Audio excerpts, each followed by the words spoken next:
نحمده ونستعينه ونستغفره ونؤمن به ونتوكل عليه ونعوذ بالله من شرور أنفسنا ومن سيئات أعمالنا.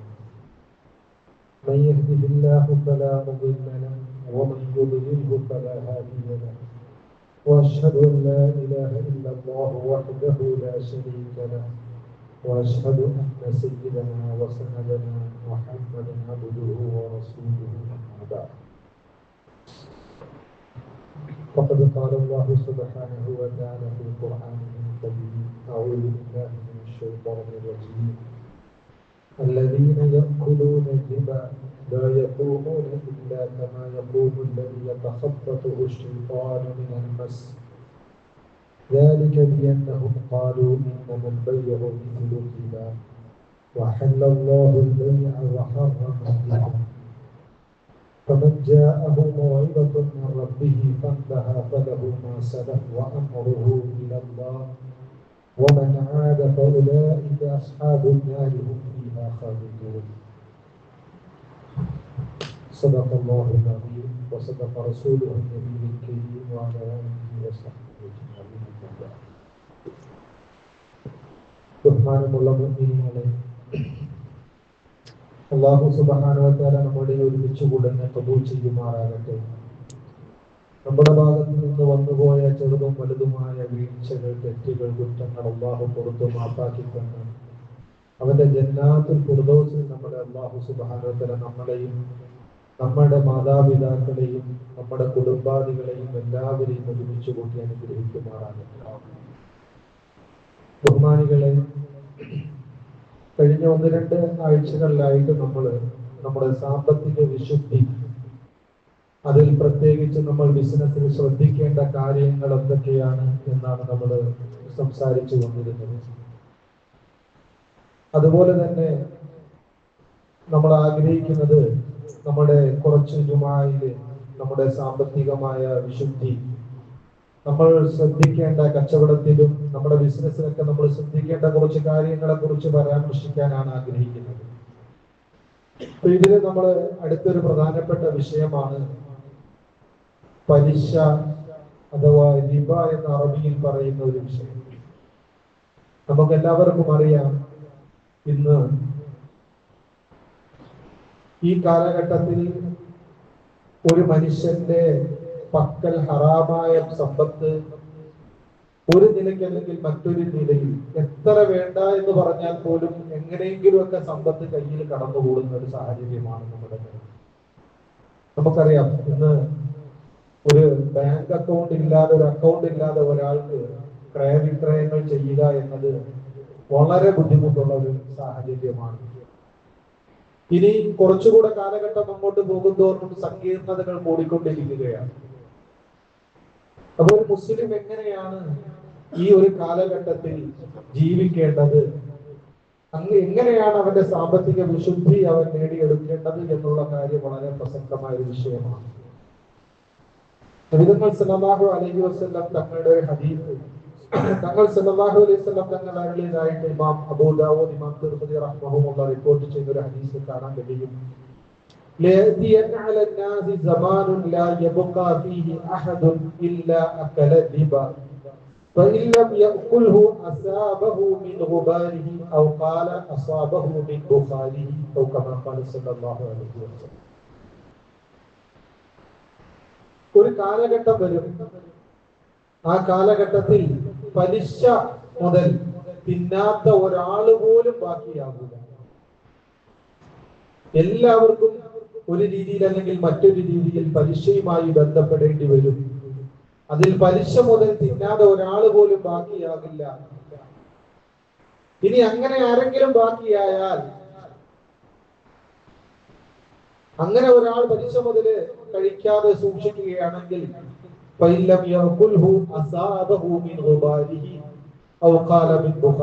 അതിന്റെ പുകയെങ്കിലും, മറ്റൊരു റിവായത്തിൽ അതിന്റെ പൊടിയെങ്കിലും ഏൽക്കേണ്ടി വരും. അവന്റെ ദേഹത്ത് അതിന്റെ പുകയോ അല്ലെങ്കിൽ അതിന്റെ പൊടിയോ ഏൽക്കേണ്ടി വരും. നമുക്കറിയാം, തങ്ങൾ സല്ലല്ലാഹു അലൈഹി വസല്ലം തങ്ങൾ പറഞ്ഞ കാര്യങ്ങൾ ഒന്നും തന്നെ ദുനിയാവിൽ ഒരിക്കലും ഇതുവരെ പുലരാതിരുന്നിട്ടില്ല. ഇനി പല കാര്യങ്ങൾ പലതും പുലരേണ്ടതുണ്ട്. അത് പുലരുക തന്നെ ചെയ്യുമെന്ന വിശ്വാസത്തിലും ഒരു മുമ്പിനെ സംബന്ധിച്ചിടത്തോളം യാതൊരു സംശയവുമില്ല, നടക്കുക തന്നെ ചെയ്യും. പക്ഷേ ചില കാര്യങ്ങളൊക്കെ നമ്മൾ ഇന്ന് നമ്മുടെ കണ്ണുകൾ കൊണ്ട് കണ്ടുകൊണ്ടിരിക്കുകയാണ്. തങ്ങൾ സല്ലല്ലാഹു അലൈഹി വസല്ലം തങ്ങൾ അരുളിയ ഒരുപാട് കാര്യങ്ങൾ ഇന്നത്തെ ഈ കാലഘട്ടത്തിൽ നമ്മൾ നമ്മുടെ കണ്ണുകൾ കൊണ്ട് കണ്ടുകൊണ്ടിരിക്കുകയാണ്. അതിലൊന്നാണ് നമ്മുടെ പലിശ എന്ന് പറയുന്ന വ്യവസ്ഥ. ഈ വ്യവസ്ഥ എന്തുകൊണ്ടാണ് ഇസ്ലാം നിഷേധിച്ചത്, ഇസ്ലാം ഇതിനെ ഹറാമാക്കിയത്, നിഷിദ്ധമാക്കിയത്? നമ്മൾ സാധാരണക്കാർ ചിലപ്പോൾ ചിന്തിക്കാറുണ്ട്, പലിശ ഹറാമായത് കൊണ്ട് നമുക്ക് ബിസിനസ് ചെയ്യാൻ കഴിയുന്നില്ല, അല്ലെങ്കിൽ നമുക്ക് ഇൻവെസ്റ്റ്മെന്റ് ചെയ്യാൻ കഴിയുന്നില്ല. നമുക്ക് വലിയ ഇൻവെസ്റ്റ്മെന്റ് ചെയ്യണമെങ്കിൽ, ഫണ്ട് വേണമെങ്കിൽ നമുക്ക് ബാങ്കിനെ സമീപിക്കേണ്ടതുണ്ട്. അതുകൊണ്ട് എങ്ങനെങ്കിലും നമുക്ക് പലിശയിൽ ബന്ധപ്പെടാതെ നമുക്ക് ജീവിക്കാൻ കഴിയില്ല എന്ന് ചിലർ തെറ്റിദ്ധരിക്കുന്നു. അപ്പൊ അതിന് ബദലായിട്ടുള്ള സംവിധാനങ്ങളൊക്കെ ഒരു പക്ഷെ നമ്മൾ വിചാരിക്കുന്നത് ഈ ഇസ്ലാം നിഷിദ്ധമാക്കിയ, ഇസ്ലാം ഹറാമാക്കി ഈ പലിശയിൽ നിന്നൊന്ന് രക്ഷപ്പെടാൻ വേണ്ടിയാണ് എന്ന് നമ്മൾ ചിന്തിക്കാറുണ്ട്. പക്ഷേ നമ്മൾ ആഴത്തിലൊന്ന് ചിന്തിക്കുകയാണെങ്കിൽ ഇസ്ലാം ഹറാമാക്കിയ, നിഷിദ്ധമാക്കിയ ഏത് വസ്തുക്കൾ നമ്മൾ എടുത്തു നോക്കുകയാണെങ്കിലും അത് സമുദായത്തിന്, സമൂഹത്തിന്, മനുഷ്യരാശിക്ക് അത് നാശം തന്നെയാണ്.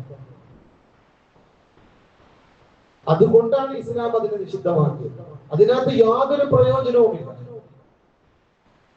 അത് ഇസ്ലാം നിഷിദ്ധമാക്കിയ മദ്യപാനമാകട്ടെ, പലിശയാകട്ടെ, വ്യഭിചാരമാകട്ടെ, ഏതാണെങ്കിലും അത് മനുഷ്യരാശിക്ക് തന്നെ, അവരുടെ തകർച്ചയ്ക്ക് തന്നെ അത് കാരണമാണ്. അതുകൊണ്ടാണ് ഇസ്ലാം അതിനെ നിഷിദ്ധമാക്കിയത്. സാധാരണ ഇന്ന് പൊതുവെ സംസാരിച്ചു വരുന്ന കാര്യമാണ് പലിശ എന്നത്. ഓക്കെയാണ്, ഒരു പാവപ്പെട്ടവന്റെ ദൈനംദിന ജീവിതം മുന്നോട്ട് കൊണ്ടുപോകാൻ അവന് ബുദ്ധിമുട്ടുള്ള വ്യക്തിക്ക് സാമ്പത്തികമായിട്ട് സഹായിക്കണം, അതിന് പലിശ മേടിക്കുന്നത് ശരിയല്ല. പക്ഷേ വലിയ വലിയ ഇൻവെസ്റ്റ്മെന്റുകൾ നടക്കണമെങ്കിൽ, വലിയ വലിയ ബിസിനസ്സുകൾ കെട്ടിപ്പടുക്കണമെങ്കിൽ നമുക്ക് ബാങ്കിൽ നിന്നും ലോൺ എടുക്കാതെ മുന്നോട്ട് പോകാൻ കഴിയില്ല. നമുക്ക് ആ രീതിയിലല്ലാതെ നമുക്ക് അത് പലിശ എന്നത് അവിഭാജ്യ ഘടകമാണ് എന്ന് ചിലർ തിരിച്ചിരിക്കുന്നു. എന്ന് മാത്രമല്ല, അത് നമ്മുടെ സമൂഹത്തിന്റെ സാമ്പത്തിക വളർച്ചയ്ക്കും അതുപോലെ തന്നെ നമ്മളുടെ പുരോഗതിക്കും അത് ഏറ്റവും അനിവാര്യ ഘടകമാണ് എന്ന് പോലും നമ്മൾ തിരിച്ചിരിക്കുകയാണ്. ബഹുമാനികളെ, നമ്മള് ചരിത്രത്തിലേക്ക് ഒരുപാട് പുറകോട്ടൊന്നും പോകേണ്ടതില്ല. സമകാലിക ചരിത്രം തന്നെ പരിശോധിച്ച് നോക്കുകയാണെങ്കിൽ നമുക്കറിയാം, പണപ്പെരുപ്പം, ഇൻഫ്ലേഷൻ എന്ന് പറയുന്ന വസ്തുത, ഇതിന്റെ പേരിൽ ഓരോ രാജ്യങ്ങളും എത്രത്തോളം ബുദ്ധിമുട്ടുന്നുണ്ട്. ഓരോ രാജ്യത്തിന്റെ കറൻസി ദിനം പ്രതി താഴോട്ട് പോകുന്ന കാഴ്ച നമ്മൾ കണ്ടുകൊണ്ടിരിക്കുന്നുണ്ട്. അത് നമ്മുടെ ഇന്ത്യയുടെ ആണെങ്കിലും ശരി. ഇതിനുള്ള കാരണം എന്താണെന്ന് നമ്മൾ പഠിച്ചു നോക്കുകയാണെങ്കിൽ വ്യക്തമായി നമുക്ക് മനസ്സിലാകും, ഈ ജീർണിച്ച ഈ പലിശ സംവിധാനം തന്നെയാണ്. ഒരു മനുഷ്യൻ, ഒരു ഉദാഹരണത്തിന് നമുക്ക് പറയാം, ഒരു കമ്പനി അദ്ദേഹം നടത്തുന്നു, അല്ലെങ്കിൽ എന്തെങ്കിലും ഒരു പ്രൊഡക്റ്റ് നിർമ്മിക്കുന്നു.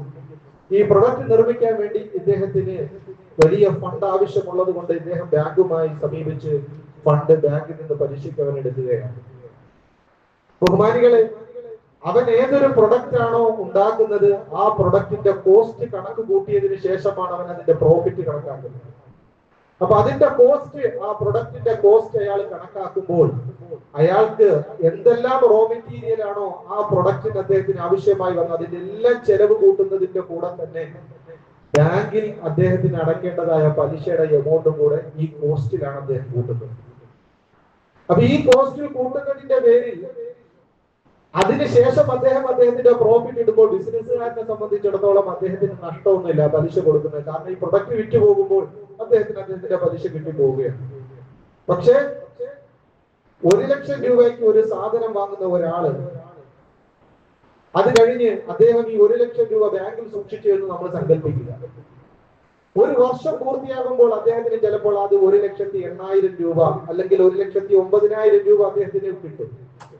പക്ഷേ ആ വ്യക്തി ഈ 1 ലക്ഷം രൂപ ബാങ്കിൽ ഇട്ട ദിവസം ഏതൊക്കെ സാധനമാണോ ഈ 1 ലക്ഷം രൂപയ്ക്ക് വാങ്ങാൻ പറ്റിയിരുന്നത്, അത്ര തന്നെ സാധനം അടുത്ത വർഷം ആകുമ്പോൾ അദ്ദേഹത്തിന് വാങ്ങാൻ കഴിയും. 8%, 9% പലിശ അദ്ദേഹത്തിന് കിട്ടി. 1,80,000 രൂപ അദ്ദേഹത്തിന് കിട്ടിയെങ്കിലും അന്ന് 1,00,000 രൂപ കൊടുത്ത് വാങ്ങിയിരുന്ന സാധനം ഇന്ന് 1,80,000 അദ്ദേഹത്തിന് വാങ്ങാൻ കഴിയില്ല. അത് 1,15,000 20,000 രൂപയാണ്. ഇവിടെയാണ് ഇൻഫ്ലേഷൻ ഉണ്ടാകുന്നത്. അപ്പൊ ഒരിക്കലും പലിശ എന്നത് ഒരു സാമ്പത്തികമായ സന്തുലിതാവസ്ഥ നിലനിർത്താൻ പറ്റിയ ഒരു ഘടകമേ അല്ല. അതിന് ഇസ്ലാം ബദൽ സംവിധാനങ്ങൾ കൊണ്ടുവന്നിട്ടുണ്ട്. മുദാറബ, മുഷാറക, മുറാബഹ എന്ന് പറയുന്ന പല വ്യവസ്ഥകൾ ഇസ്ലാമിലുണ്ട്. അത് പല രാജ്യങ്ങളും അത് ഏറ്റെടുത്തിട്ടുണ്ട്. വർഗീയതയില്ലാത്ത, സ്വജനപക്ഷപാതിത്വം ഇല്ലാത്ത പല രാഷ്ട്രങ്ങളും ഇസ്ലാമിന്റെ ഈ കോൺസെപ്റ്റ് മുദാറബ, മുറാബഹ തുടങ്ങിയ കോൺസെപ്റ്റ് ഏറ്റെടുക്കുകയും ഇസ്ലാമിക് ബാങ്കിങ്ങുകൾ തുടങ്ങുകയൊക്കെ പല രാജ്യങ്ങൾ ചെയ്തിട്ടുണ്ട്. ബഹുമാനികളെ, ഇവിടെ നമ്മൾ മനസ്സിലാക്കേണ്ടത്, നമ്മുടെ മിക്ക രാഷ്ട്രങ്ങളിലും ഇന്നത്തെ അവസ്ഥയനുസരിച്ച് ഇൻഫ്ലേഷന്റെ കാര്യം എടുത്ത് പരിശോധിച്ച് നോക്കുകയാണെങ്കിൽ പല രാഷ്ട്രങ്ങളും അവരുടെ എല്ലാം ഇൻഫ്ലേഷൻ നേരിട്ടുകൊണ്ടിരിക്കുന്ന അതിന്റെ ബുദ്ധിമുട്ടുകൾ, പണപ്പെരുപ്പത്തിന്റെ ബുദ്ധിമുട്ടുകൾ നേരിട്ടുകൊണ്ടിരിക്കുന്ന സമയത്താണ് നമ്മുടെ അടുത്ത രാജ്യമായ അഫ്ഗാനിസ്ഥാൻ, അവർക്ക് അവരുടെ ഭരണം കിട്ടിയത് എത്ര നാൾ കഴിഞ്ഞിട്ടാണ്. അവരുടെ സാമ്പത്തികമായ അവരുടെ ഇൻഫ്ലേഷൻ നമ്മളൊന്ന് പരിശോധിച്ച് നോക്കിയാൽ അവരുടെ സമ്പത്തിന് മൂല്യം, അവരെന്ന് ഭരണം ഏറ്റെടുത്തു അതിനുശേഷം അവരുടെ സമ്പത്തിന് മൂല്യം കൂടിയിട്ടേ ഉള്ളൂ, കുറഞ്ഞിട്ടില്ല. അവര് ഭരണം ഏറ്റെടുത്തതിന് ശേഷം ഡോളറുമായുള്ള ആ സമയത്തുണ്ടായിരുന്ന അവരുടെ കറൻസിയുടെ മൂല്യം എത്രയാണെന്നും ഇന്നത്തെ ദിവസം എത്രയാണെന്ന് പരിശോധിച്ച് നോക്കിയാൽ നമുക്ക് മനസ്സിലാകും. കാരണം അവിടെ ഈ സംവിധാനമില്ല, പലിശ അധിഷ്ഠിതമായ ബിസിനസ്സുകൾ അവിടെ നടക്കുന്നില്ല. അതുകൊണ്ട് ബഹുമാനികളെ, നമ്മൾ ഒരിക്കലും ചിന്തിക്കരുത് ഇത് നമുക്ക് ബുദ്ധിമുട്ടുണ്ടാക്കാൻ വേണ്ടി ഇസ്ലാം നിഷിദ്ധമാക്കിയ ഒരു സാധനമാണ് എന്നൊരിക്കലുമല്ല. കാരണം ഇസ്ലാം നിഷിദ്ധമാക്കുന്ന ഏത് കാര്യം നമ്മൾ പരിശോധിച്ച് നോക്കുകയാണെങ്കിലും അത് മനുഷ്യരാശിക്ക്, അത് ചെയ്യാതിരുന്നാൽ അത് മനുഷ്യരാശിയെ സംബന്ധിച്ചിടത്തോളം ഏറ്റവും ഉപകാരപ്രദവും പ്രയോജനകരമായ കാര്യം മാത്രമാണ്. എന്നാൽ ആ വസ്തുതകൾ നമ്മൾ ചെയ്യുകയാണെങ്കിൽ ആ ഒരു ജീർണിച്ച ആ സംവിധാനത്തിലൂടെയാണ് മനുഷ്യരാശി കടന്നു പോകുന്നത് എങ്കിൽ ബഹുമാനികളെ, സാമ്പത്തികമായി മാത്രമല്ല എല്ലാ അർത്ഥത്തിലും നമ്മൾ തകർന്നു പോകാൻ കാരണമാണ്. നമ്മൾ പറഞ്ഞു വന്നത്, ഒരു ബിസിനസ്സുകാരൻ എന്ന നിലയിൽ പല രീതിയിലും നമുക്ക് ചിലപ്പോൾ ബാങ്കുമായിട്ട് ഇടപെടേണ്ടി വരും. നമ്മുടെ അക്കൗണ്ടുകളിൽ പലിശ പൈസകൾ വരും. ബഹുമാനികളെ, പരമാവധി നമ്മൾ ശ്രദ്ധിക്കേണ്ട കാര്യങ്ങൾ എന്തൊക്കെയാണ് ഈ വിഷയത്തിൽ? നമ്മൾ ബിസിനസ് ചെയ്യുമ്പോൾ നമുക്ക് ഇൻവെസ്റ്റ്മെന്റ് നമുക്ക് എങ്ങനെയൊക്കെ സ്വീകരിക്കാം. ഇൻഷാ അല്ലാഹ് നമുക്ക് സമയം കിട്ടുമ്പോൾ ഓരോരോ ജുമായ്ക്ക് ഓരോരോ വിഷയങ്ങളായിട്ട് നമുക്ക് എന്ത് ചെയ്യാം, അത് ചർച്ച ചെയ്യാം.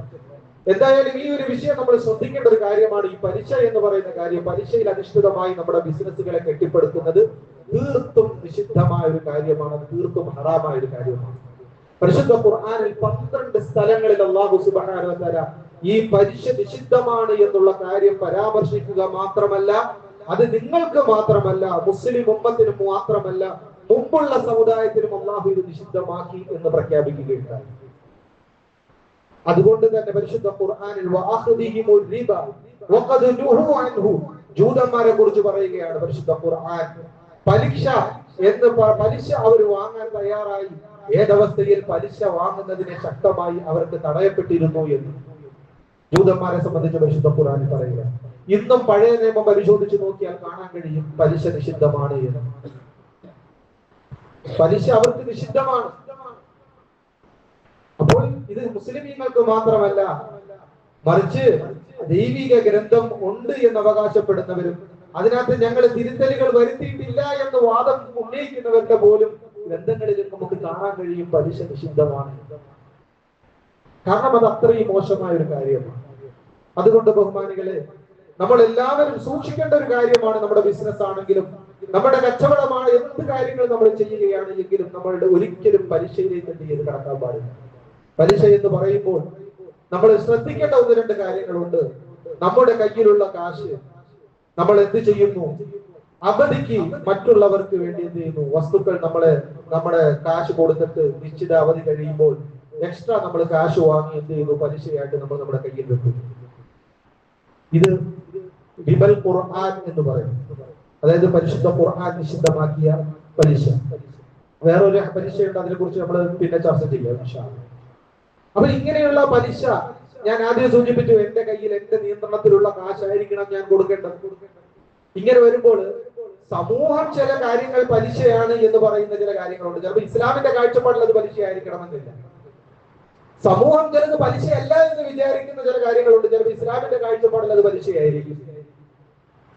ഉദാഹരണത്തിന് പറയുകയാണെങ്കിൽ, ഒരു സർക്കാർ ഉദ്യോഗസ്ഥൻ, അദ്ദേഹത്തിന്റെ എംപ്ലോയി PF ഉണ്ടാകും, അദ്ദേഹത്തിന്റെ പ്രൊവിഡന്റ് ഫണ്ട്. ഇത് അദ്ദേഹം ജോലി ചെയ്യുന്ന അദ്ദേഹത്തിന്റെ ശമ്പളം അവർ കൊടുക്കാതെ പിടിച്ചു വെക്കുന്നതാണ്. ഒരു നിശ്ചിത ശതമാനം ശമ്പളം അദ്ദേഹത്തിന്റെ കയ്യിൽ കൊടുക്കില്ല.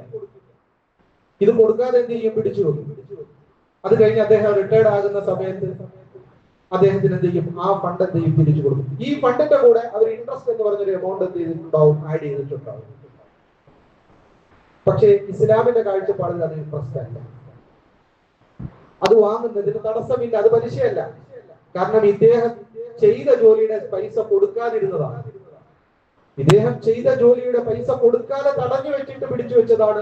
ഇദ്ദേഹത്തിന്റെ ഇഷ്ടപ്രകാരം എന്ത് ചെയ്തതല്ല, ആ ഫണ്ട് കൊടുത്തിട്ട് പലിശ വാങ്ങിയതല്ല. അതുകൊണ്ട് അദ്ദേഹത്തെ സംബന്ധിച്ചിടത്തോളം ആ പൈസ എന്തല്ല? പലിശയല്ല. അതുകൊണ്ട് അദ്ദേഹത്തിന് അത് ഉപയോഗിക്കുന്നതിന് യാതൊരു തടസ്സവുമില്ല. എന്നാൽ മറിച്ച് ഒരു ഹദീസിൽ നമുക്ക് കാണാൻ കഴിയും,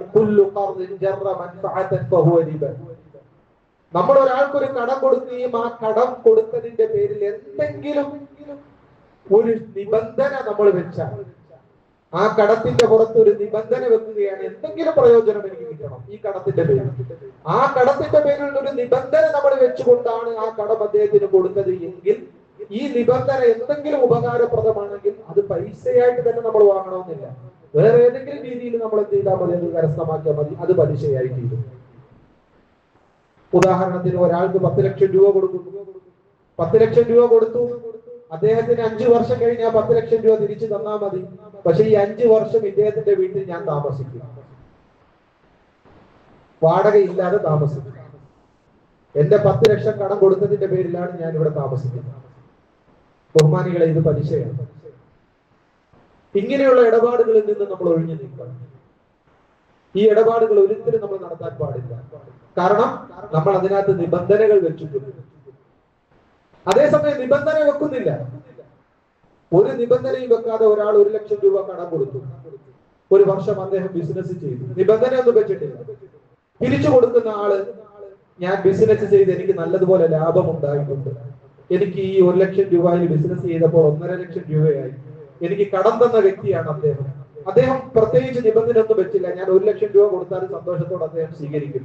എന്നാലും അങ്ങനെയല്ലല്ലോ, ഞാനൊരു 10,000 രൂപ അദ്ദേഹത്തിന് അധികം കൊണ്ട് കൊടുക്കുന്നു. ഈ 10,000 രൂപ പലിശയല്ല. നബി തങ്ങൾ സല്ലല്ലാഹു അലൈഹി വസല്ലം തങ്ങൾ ചെയ്ത് കാണിച്ചു തന്ന കാര്യമാണ്. ഒരാളിൽ നിന്ന് നമ്മൾ കടം വാങ്ങുകയാണ് എങ്കിൽ മാന്യമായ രീതിയിൽ ആ കടം വീട്ടാൻ നമ്മൾ തയ്യാറാകണം. തങ്ങൾ സല്ലല്ലാഹു അലൈഹി വസല്ലം നമുക്ക് ചെയ്ത് കാണിച്ചു തന്ന കാര്യമാണ്.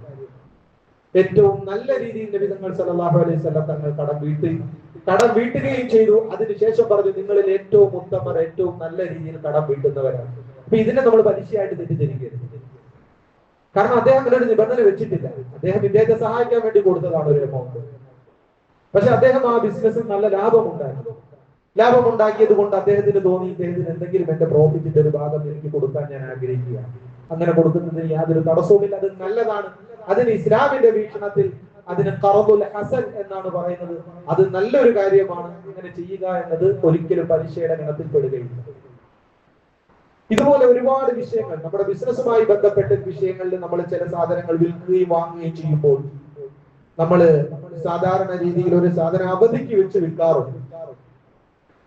അപ്പൊ സ്വാഭാവികമാണ്, റൊക്കം കാശ്, റെഡി കാശ് ആണ് എങ്കിൽ നമ്മൾ വേറെ സാധനത്തിന്റെ റേറ്റ് കുറയ്ക്കും. അതേപോലെ തന്നെ അവധിക്കാണ് വിൽക്കുന്നത് എങ്കിൽ സാധനത്തിന്റെ റേറ്റ് നമ്മൾ എന്ത് ചെയ്യും? കൂട്ടും. ഇവിടെ നമ്മൾ ശ്രദ്ധിക്കേണ്ട ഒരു കാര്യമാണ്, ഇവിടെ നമ്മൾ ആ ഇടപാട് നടത്തുന്ന സമയത്ത് അദ്ദേഹത്തിനോട് പറയുകയാണ്, ഈ സാധനം ഞാൻ താങ്കൾക്ക് അവധിക്കാണ് തരുന്നത്, എനിക്ക് 2 വർഷം കൊണ്ട് അല്ലെങ്കിൽ 1 വർഷം കൊണ്ട് അല്ലെങ്കിൽ 3 മാസം കൊണ്ട് ഇതിന്റെ പൈസ നിങ്ങൾ തന്നു തീർത്താൽ മതി. പക്ഷെ സാധനത്തിന്റെ വില ഉദാഹരണത്തിന് 10,000 രൂപയാണ്. സാധനത്തിന്റെ വില 10,000 രൂപയാണ്. അങ്ങനെ നമ്മൾ വിൽക്കുന്നു. മറ്റൊരാളുടെ കയ്യിൽ നമ്മൾ പറയുന്നു, ഈ സാധനത്തിന് 8,000 രൂപയേ ഉള്ളൂ, 8,000 രൂപയ്ക്ക് നിങ്ങൾ റെഡി കാശ് എനിക്ക് തന്നു വിൽക്കും.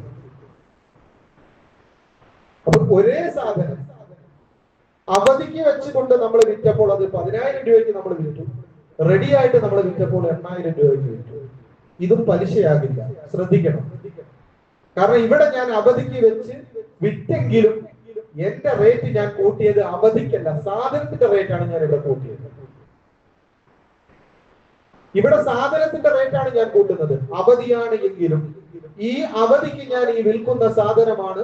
പക്ഷെ എനിക്കിത് 10,000 രൂപ തരണം. എനിക്ക് പക്ഷെ ഒരു മാസം കഴിഞ്ഞ് നിങ്ങൾ പൈസ തന്നാൽ മതി എന്ന് പറഞ്ഞുകൊണ്ട് വിറ്റ് കഴിഞ്ഞാൽ 10,000 രൂപയ്ക്ക് നമുക്കത് വിൽക്കുന്നതിന് യാതൊരു തടസ്സവും ഇല്ല.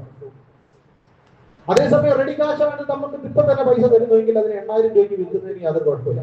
പക്ഷെ ആ വസ്തുവിനുള്ള വിലയായിരിക്കണം. അതുകൊണ്ട് തന്നെ വിറ്റതിന് ശേഷം അദ്ദേഹം പോയിട്ട് പിറ്റേന്ന് ഒന്നത് പറയാം, പൈസ ഫുള്ളായിട്ട് ഞാൻ തരാം, ഇത് 8,000 രൂപ ആക്കി തരാമെന്ന് പറഞ്ഞാൽ ആക്കാൻ പറ്റും.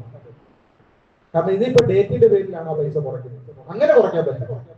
ആ സാധനത്തിന് നമ്മൾ വിലയിട്ടു. ആ വിലയിട്ടത് മാത്രമല്ല, അതിന് നമ്മൾ ഇത്രയും ഡേറ്റും പറഞ്ഞിട്ടാണ് നമ്മൾ ആ സാധനം വിറ്റതെങ്കിൽ ആ എക്സ്ട്രാ നമ്മൾ വില ഇടുന്നെങ്കിലും ആ സാധനത്തിന്റെ വിലയാണ് നമ്മൾ ഇടുന്നത്. അതിന് യാതൊരു പ്രശ്നവുമില്ല. അതേസമയം നമ്മൾ ചിന്തിക്കേണ്ട മറ്റൊരു കാര്യമുണ്ട്. ഇതേ വിഷയത്തിൽ ഒരു മൂന്നാമൻ കടന്നു വരികയാണ്. ഒരു മൂന്നാമൻ കടന്നു വരുന്നു. മൂന്നാമൻ കടന്നു വന്നുകൊണ്ട് ഈ സാധനത്തിന്റെ വില മൂന്നാമൻ പറയുകയാണ്, ഞാൻ ഈ സാധനത്തിന്റെ വില പെട്ടെന്ന് തന്നെ കൊടുത്തേക്കാം. അപ്പൊ 8,000 രൂപ നിങ്ങൾക്ക് ഞാൻ പെട്ടെന്ന് തരും. എന്ത് ചെയ്യും? അയാളിൽ നിന്ന് ഞാൻ 10,000 രൂപ വാങ്ങും എന്ന് പറഞ്ഞു കഴിഞ്ഞാൽ പിന്നെ ഇത് പാടില്ല. കാരണം അദ്ദേഹം എനിക്ക് വേണ്ടിയാണ് 8,000 രൂപ കൊടുത്തത്. എന്നിട്ട് എനിക്ക് വേണ്ടി കൊടുത്ത 8,000-ന് പകരം അദ്ദേഹം അയാളിൽ നിന്ന് വാങ്ങുന്നത് 10,000 രൂപയാണ്. സാധാരണ EMI പോലുള്ള വ്യവസ്ഥകൾ ഇന്ന് നടക്കുന്ന കച്ചവടങ്ങളിൽ ബാങ്കുകൾ കടന്നു വരികയും ഈ പ്രക്രിയയിലൂടെ അവർ സാധനങ്ങൾ കച്ചവടം ചെയ്യുകയും ചെയ്യുന്ന ഒരു രൂപമുണ്ട്. അത് അനുവദനീയമല്ല. കാരണം മൂന്നാമൻ കടന്നു വരുമ്പോൾ അയാളാണ് ഈ എക്സ്ട്രാ പൈസയുടെ ബെനിഫിറ്റ് എടുക്കുന്നത്. അദ്ദേഹം ഇവിടെ ഒരു പ്രൊഡക്റ്റ് വിറ്റിട്ടുമില്ല, ഒരു പ്രൊഡക്റ്റ് അദ്ദേഹം വാങ്ങിച്ചിട്ടുമില്ല. അദ്ദേഹം ഇവിടെ ഇൻവെസ്റ്റ്മെന്റ് കാശ് മാത്രമാണ് നൽകിയിരിക്കുന്നത്.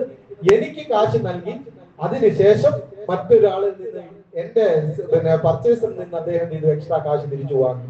അത് പലിശയാണ്. അങ്ങനെയുള്ള ഇടപാടുകളിൽ നമ്മൾ ചെയ്യാൻ പാടില്ല. അതുപോലെ തന്നെ നമ്മൾ ശ്രദ്ധിക്കേണ്ട മറ്റൊരു കാര്യമാണ്, ഏതുപോലെ പലിശ തിന്നൽ ഹറാമാണോ അതുപോലെ തന്നെ പലിശ തീറ്റിക്കലും ഹറാമാണ്. എന്ന് വെച്ചാൽ ഒരു മനുഷ്യൻ പലിശയ്ക്ക് കൊടുക്കൽ ഹറാമായതുപോലെ തന്നെ പലിശ എടുക്കലും ഹറാമാണ്. ലഅന റസൂലുള്ളാഹി സ്വല്ലല്ലാഹു അലൈഹി വസല്ലം ആകില റിബ വമൂകിലഹു വകാതിബഹു വശാഹിദൈഹി ഖാലഹു സവാ. നബി തങ്ങൾ സല്ലല്ലാഹു അലൈഹി വസല്ലം പലിശ തിന്നുന്നവനെയും അത് തീറ്റിക്കുന്നവനെയും അത് എഴുതുന്നവനെയും അതിന് സാക്ഷി നിൽക്കുന്നവനെയും എല്ലാവരെയും നബി തങ്ങൾ സല്ലല്ലാഹു അലൈഹി വസല്ലം ശപിച്ചിട്ടുള്ളതായിട്ട് നമുക്ക് ഹദീസിൽ കാണാൻ കഴിയും. അത്രയും ഗൗരവമുള്ള വിഷയമാണ്. അതുകൊണ്ട് ഏതുപോലെ നമ്മൾ പലിശയ്ക്ക് എടുക്കുന്നതും പലിശയ്ക്ക് നമ്മൾ കൊടുത്ത് നമ്മുടെ ഫണ്ട് നമ്മൾ പലിശയ്ക്ക് കൊടുത്ത് പലിശ തിന്നുന്നോ, എക്സ്ട്രാ പൈസ വാങ്ങിച്ച് പലിശ തിന്നുന്നുവോ എന്നതുപോലെ തന്നെ നമ്മൾ മറ്റൊരു കാര്യമാണ്, പലിശയ്ക്ക് നമ്മൾ ബാങ്കിൽ നിന്നും പൈസ എടുത്തിട്ട് ആ എക്സ്ട്രാ പൈസ നമ്മൾ ബാങ്കിനെ തീറ്റിക്കുന്നതും ഹറാമാണ്. പക്ഷേ രണ്ടും തമ്മിൽ ചെറിയൊരു വ്യത്യാസമുള്ളത് എന്താന്ന് വെച്ചാൽ, പലിശ എടുക്കുന്ന വ്യക്തിയെ സംബന്ധിച്ചിടത്തോളം അദ്ദേഹത്തിന്റെ സമ്പത്തിൽ ഹറാമ് വരും. ഉദാഹരണമായിട്ട് 10 ലക്ഷം രൂപ ഒരാൾ ലോൺ എടുത്തെങ്കിലും ഈ 10 ലക്ഷം രൂപ ഹറാമല്ല. ഇദ്ദേഹം എക്സ്ട്രാ കൊടുക്കുന്ന പൈസയുണ്ട്, 1 ലക്ഷം രൂപ അല്ലെങ്കിൽ 2 ലക്ഷം രൂപ, അതാണ് ഹറാമാകുന്നത്. അതേസമയം 10 ലക്ഷം രൂപ ഒരാൾ കൊണ്ടുപോയി ഒരിടത്ത് ഡിപ്പോസിറ്റ് ചെയ്തിട്ട് 1 ലക്ഷം രൂപ എക്സ്ട്രാ വാങ്ങുകയാണ് എങ്കിൽ ഈ 1 ലക്ഷം രൂപ ഹറാമാണ്. 10 ലക്ഷം രൂപ അദ്ദേഹത്തിന്റെ ഹറാമല്ല. കാരണം അത് ഓൾറെഡി അദ്ദേഹത്തിന്റെ കാശാണ്. ഇത് രണ്ടും തമ്മിലുള്ള വ്യത്യാസം നമ്മൾ മനസ്സിലാക്കണം. അപ്പൊ അതുകൊണ്ട് ചിലപ്പോൾ ചില അറിവില്ലായ്മയുടെ പേരിൽ ലോൺ എടുത്ത് വീട് വെച്ചിട്ടുണ്ടാകാം, ലോൺ എടുത്ത് വാഹനങ്ങൾ വാങ്ങിച്ചിട്ടുണ്ടാകാം. ഈ വാഹനമൊന്നും ഹറാമാകില്ല, ഈ വീടൊന്നും ഹറാമല്ല, ഇതൊന്നും നിഷിദ്ധമല്ല. പക്ഷെ അയാൾ ചെയ്ത പ്രവൃത്തിയാണ് നിഷിദ്ധമായത്. അതുകൊണ്ട് അള്ളാഹുവിനോട് കാര്യമായി നമ്മൾ ഇസ്തിഗ്ഫാർ ചെയ്യണം, തൗബ ചെയ്യണം. അള്ളാഹുവിൽ ഞാൻ അറിയാതെ ചെയ്തു പോയതാണ്. ഞാൻ കഴിഞ്ഞ പലതവണ പറഞ്ഞ വിഷയമാണ്. നമ്മൾ നിഷ്കളങ്കമായ രീതിയിൽ അള്ളാഹുവിനോട് തൗബ ചെയ്യുകയാണെങ്കിൽ ഏത് പാപമാണെങ്കിലും അള്ളാഹു സുബ്ഹാനഹു വ തആല പുറത്തു തരാൻ തയ്യാറാണ്. ഏത് പാപമാണെങ്കിലും ഇനി മേലിൽ ഞാൻ ആ പാപം ചെയ്യില്ല അള്ളാഹ് എന്ന് നിഷ്കളങ്കമായി തൗബ ചെയ്തു കഴിഞ്ഞാൽ അള്ളാഹു സുബ്ഹാനഹു വ തആല എല്ലാ പാപവും നമ്മുടെ പുറത്തു തരും. അള്ളാഹു സുബ്ഹാനഹു വ തആല അറിഞ്ഞും അറിയാതെ ചെയ്ത പാപങ്ങളെല്ലാം പുറത്തു മാപ്പാക്കി നൽകുമാറാകട്ടെ. അതുപോലെ തന്നെ ഒരു വിഷയമാണ്, നമ്മൾ എത്ര വേണ്ടാന്ന് പറഞ്ഞാൽ പോലും, എത്ര സൂക്ഷിച്ചാൽ പോലും ചില സമയത്ത് നമ്മുടെ അക്കൗണ്ടുകളിൽ പലിശയുടെ പൈസ കടന്നുകൂടും. കാരണം അക്കൗണ്ടുകളില്ലാതെ നമുക്ക് ഇന്ന് ചെയ്യാൻ പറ്റുമെന്ന് നമുക്ക് കച്ചവടങ്ങൾ നടത്താൻ പറ്റില്ല. എല്ലാവർക്കും അക്കൗണ്ടുകളുണ്ട്. അക്കൗണ്ട് ഇല്ലാതെ കച്ചവടം നടത്തൽ ഇന്ന് വലിയ ബുദ്ധിമുട്ടാണ്, പ്രയാസമാണ്. അതുകൊണ്ട് പണ്ഡിതർ പറയുകയാണ് അക്കൗണ്ട് എടുക്കുന്നതിന് തടസ്സമില്ല, അക്കൗണ്ടുകൾ നമുക്ക് എടുക്കാം. ഇവിടെ പ്രത്യേകിച്ച് ഇസ്ലാമിക് ബാങ്കിങ്ങിന്റെ സിസ്റ്റം ഇല്ല, കൊമേഴ്സ്യൽ ബാങ്കുകളാണുള്ളത്. അതിന് നമ്മൾക്ക് പോയി അക്കൗണ്ടുകൾ എടുക്കേണ്ടി വരും. അങ്ങനെ എടുക്കുന്നതുകൊണ്ട് കുഴപ്പമില്ല. പക്ഷെ അതിൽ നിന്നും വരുന്ന പലിശ നമ്മൾ എന്ത് ചെയ്യണം? ഇതും പരിശുദ്ധ ദീൻ നമുക്ക് പഠിപ്പിച്ചു തരുന്നു. ഹറാമായ സമ്പാദ്യം എങ്ങനെ വന്നു കഴിഞ്ഞാൽ എന്ത് നമ്മൾ ചെയ്യണം? ഒരിക്കൽ നബി തങ്ങൾ സല്ലല്ലാഹു അലൈഹി വസല്ലം തങ്ങൾ ഒരു ജനാസയിൽ പങ്കെടുക്കുകയുണ്ടായി. ഇപ്പൊ ജനാസയിൽ പങ്കെടുത്തു. ഹദീസ് അബൂ ദാവൂദ് റഹിമഹുല്ലാഹ് റിപ്പോർട്ട് ചെയ്യുന്ന ഹദീസാണ്. ആ ജനാസയിൽ പങ്കെടുത്ത് ലാസ്റ്റ് ഖബറടക്കുന്ന സ്ഥലത്ത് നബി തങ്ങൾ സല്ലല്ലാഹു അലൈഹി വസല്ലം കുറെ നേരം ചെലവഴിക്കുകയുണ്ടായി. ആ ഖബർ കുഴിക്കുന്നതും അതിനെല്ലാം നബി തങ്ങൾ മേൽനോട്ടം കഴിച്ചു. ഖബർ കുഴിച്ച വ്യക്തിയോട് കുഴി കുറച്ചുകൂടെ വിശാലമാക്കാനൊക്കെ നബി തങ്ങൾ സല്ലല്ലാഹു അലൈഹി വസല്ലം പറഞ്ഞു. അങ്ങനെ നബി തങ്ങൾ സല്ലല്ലാഹു അലൈഹി വസല്ലം ക്ഷീണിച്ച് തിരിച്ചു വരുന്ന സമയത്ത് ഈ മയ്യത്തിന്റെ വീട്ടിലെ ആ സ്ത്രീക്ക് നബി തങ്ങൾ സല്ലല്ലാഹു അലൈഹി വസല്ലം തങ്ങൾക്ക് ഭക്ഷണം കൊടുക്കണമെന്ന് തോന്നി.